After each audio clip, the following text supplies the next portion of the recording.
Selamat datang, ahlan wa sahlan. Semoga channel ini bisa meningkatkan iman dan takwa kita.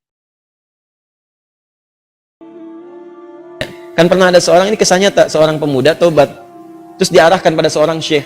Begitu diarahkan di syekh itu, kata syekh, ini benar kamu mau tobat, kalau mau tinggal dengan saya terbatas, yang ada cuman kurma, minum air putih. Nggak apa-apa syekh, saya mau tobat, tinggal di situ sehari, 2 hari, 3 hari. Begitu 3 hari setan datang. Kadang-kadang setan itu datangnya kepada orang tobat gak seketika, nanti beberapa waktu diarahkan kepada maksiat.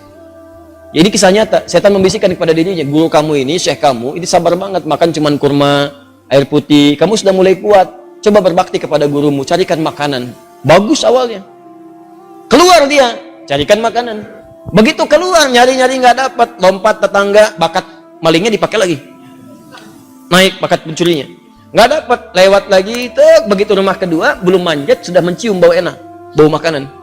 Manjat dia ke atas tembok, begitu manjat, lihat ada tungku, ya, di situnya di atasnya kemudian ada satu panci, ya. Kemudian dia ke situ, begitu dibuka, Allahu Akbar, 3 terong, enak banget kayaknya baunya, yang sudah matang. Ya, dibisikkan ke telinganya, coba dulu aja, kalau enak, ambil, berikan kepada gurumu. Syekhmu kan orang terkenal di sini, kalau cuma ngambil dikasih tahu buat gurumu, pasti orang paham. Baik, nah begitu proposalnya tuh. Akhirnya dia coba dikunyah. Begitu dikunyah kemudian, nah karena dia sudah tobat, itu ada petunjuk di hatinya. Jadi kalau orang sudah bersih itu kemudian berbuat maksiat, nanti ada yang namanya burhan mirabbi. Ya, petunjuk Allah, seperti Nabi Yusuf menerima burhan, ini salah. Ya, cahaya kebaikan yang diberikan oleh Allah kepada seseorang yang tergerak berbuat maksiat. Di hatinya mengatakan, jangan lakukan, itu salah. Nah dia begitu, jangan lakukan, itu keliru, itu salah. Begitu mendengar suara tadi, dia muntahkan. Ini kisahnya tadi, muntahkan seketika. Dan dia lari. Dan dia ingin ceritakan kepada gurunya bahwa dia telah berbuat salah. Dia pengen dituntun, salah saya pengen tobat. Balik lagi.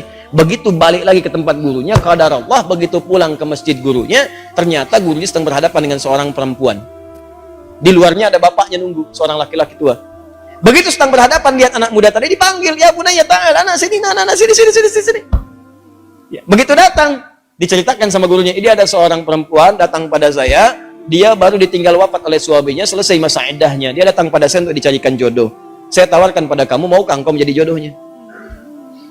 Nah, kalau anda dalam situasi seperti itu tuh, wah, udah datang mau tobat, masuk masjid ada durian tuh kan. Wah, perempuannya cantik, tinggal wafat kemudian oleh suaminya, belum ada keturunan dan seterusnya, baru aja menikah, selesai masa iddah, ditawarkan pada anda, mau nggak?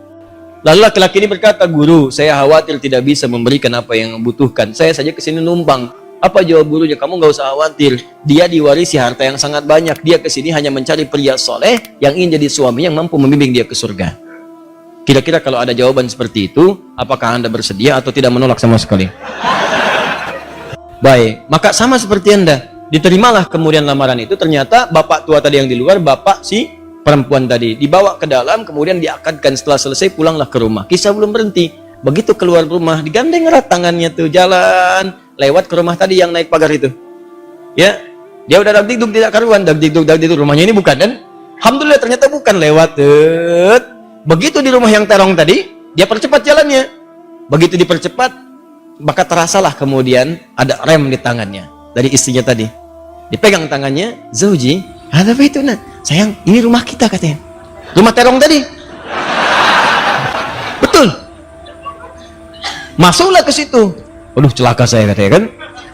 Begitu masuk ke situ, bertanya, polos sekali nanya, Zauji, hal anta ja'i? Sayang, kamu lapar?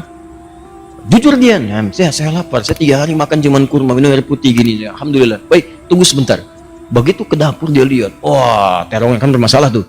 Pancinya kebuka, lihat, rupanya dia menyiapkan terong itu untuk suami barunya. Begitu dilihat terong yang bermasalah, dia teriak, siapa yang makan terong saya, katanya. Tahan. Kalau situasi itu terjadi, bagaimana respon Anda? Jangan bilang itu kucing. Hah? Lalu tiba kemudian tergeraklah hatinya datang. Perhatikan kalau rumah tangga seperti ini, nikmat kehidupan dunia tuh. Ya, tidak akan terjadi perang per dunia pertama, kedua, ketiga dan seterusnya. Lihat baik-baik.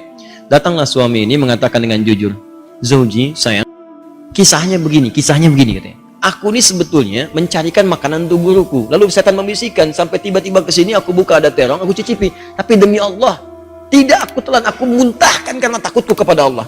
Sampai aku kembali tadinya mau tobat, sama guru dipanggil suruh nikah sama kamu. Sampai ke sini. Dia jelaskan semua kisahnya. Apa yang terjadi? Kalau ibu mendengar kisah tadi, apakah ibu akan balik lagi kepada guru mengatakan? Kalau ini terjadi pada setiap perempuan, maka damailah kehidupan di rumah tangga dan di bumi. Tenang kehidupan di bumi. Perhatikan kata perempuan ini. Apa yang dia katakan? Bagaimana anugerah Allah diberikan pada pemuda yang tobat ini. Ahli maksiat, tobat, dapat ketenangan, dan apa hasilnya? Perhatikan. Wallahi, demi Allah. Secuil terong yang kau muntahkan karena Allah itu, maka Allah ganti dengan seluruh terongnya, panci tempat terongnya, rumah tempat terongnya, plus pemilik terongnya. Wallahi, secuil terong yang kau muntahkan karena Allah itu, maka Allah ganti dengan seluruh terongnya, panci tempat terongnya, rumah tempat terongnya, plus pemilik terongnya.